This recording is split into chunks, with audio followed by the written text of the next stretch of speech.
Professor Leandro Carnal, queria mudar de assunto com o senhor. Domingo é Dia dos Pais. A figura do pai na nossa sociedade sofreu alterações ao longo dos últimos anos. O que é um pai contemporâneo na avaliação do senhor? Eu acho que a figura do homem é a figura que mais sofreu mudanças na modernidade líquida. As mulheres descobriram um espaço novo, conquistaram esse espaço com muita energia.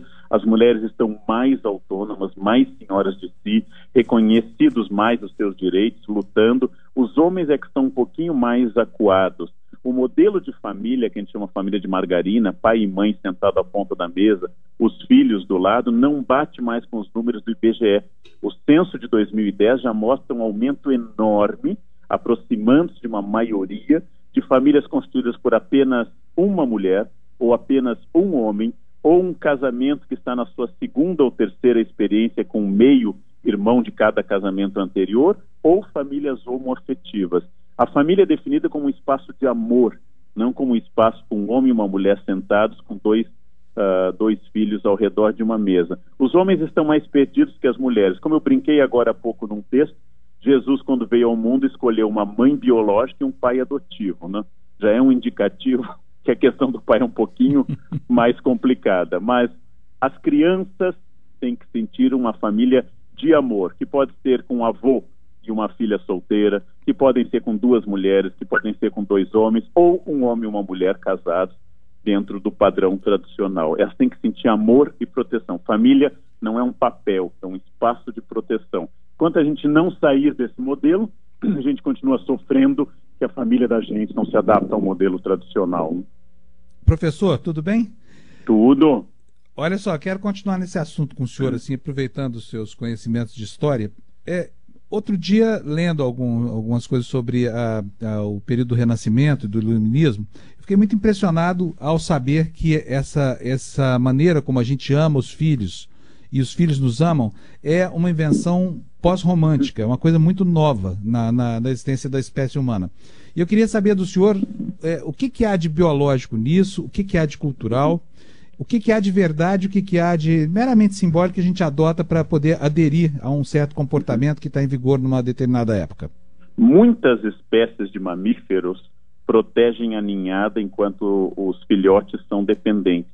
Mas a ideia de um amor permanente dos pais pelos filhos é uma ideia recente da espécie humana. Como a mortalidade infantil se aproximava de 50%, os pais não se apegavam às crianças, porque se você entrasse em crise ao perder 5 dos seus 10 filhos, você morreria. Resultado, a maternidade é uma invenção moderna que tem a ver com obras como o Emílio, do Rousseau, o esforço da igreja, a representação de imagens da Madonna com o filho, de Nossa Senhora com o filho, a criação de presépios a partir do século XIII na Itália, a criação de modelos familiares, e o casamento deixa de ser um espaço contratual jurídico para gerar filhos legítimos e herança, e passa a ser um espaço de amor a partir do romantismo. Apenas no século XVIII, pintoras como Madame Vigée-Lebrun, que pintou Maria Antonieta com os filhos, passaram a representar mães olhando para as filhas com afeto. E no XIX vai crescendo a ideia da criança, roupa específica. Lembrando que na Idade Média não existe sequer um guarda-roupa específico para as crianças. A palavra francesa, enfant, para criança, não significa pequeno, mas alguém dependente dos pais. Ou na Idade Média, uma criança era considerada um adulto burro, um adulto estúpido. No século XIX, a criança chega a uma vitória. Em 1908 é inventado o Dia das Mães. E aí esse modelo começa a ser batalhado para as pessoas e passam a achar natural que todas as mulheres amem profundamente aos filhos, que seja biológico. Naturalizar cultura é um desejo da humanidade, não é uma realidade. Mas uma vez inventado, é importante dizer isso, vai ser o tema da minha palestra hoje, aqui para psiquiatras, eu estou no Rio de Janeiro, psiquiatras infantis. Uma vez inventado o amor materno, ele é uma realidade muito forte, né? Olha que coisa interessante, quer dizer que eu acertei o tema de hoje do senhor. O senhor estava com o assunto na ponta da língua. Tem um clássico de uma francesa chamada Elisabeth Badinter, que se chama Um Amor Inventado, Um Amor Conquistado, que é o mito do amor materno, que ela acompanha essa história da criação da ideia do amor materno pelos filhos. Na verdade, isso faz algumas pessoas sofrerem, né? Agora, sem dúvida, nossas mães nos amam, mas isso não quer dizer que seja artificial, isso é apenas cultural. Então, eu sei que isso abala um pouco as pessoas, mas em história, quase tudo é cultural, né? Um cruzamento entre a chamada nature, a natureza, e nurture, ou seja, a criação. Né? Então, professor, isso ajuda a entender o comportamento de pelo menos metade dos pais desse país. Pais que abandonam a mãe sozinha com os filhos em casa.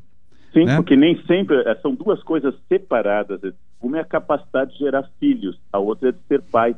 São duas coisas separadas. A capacidade biológica de gerar filhos é mais comum do que a vontade e a vocação de educar alguém, né? Eu acho que isso é uma questão importante. As pessoas exigem muitos papéis se você quiser reformar ou construir sua casa, mas para ser pai não são necessários papéis, né?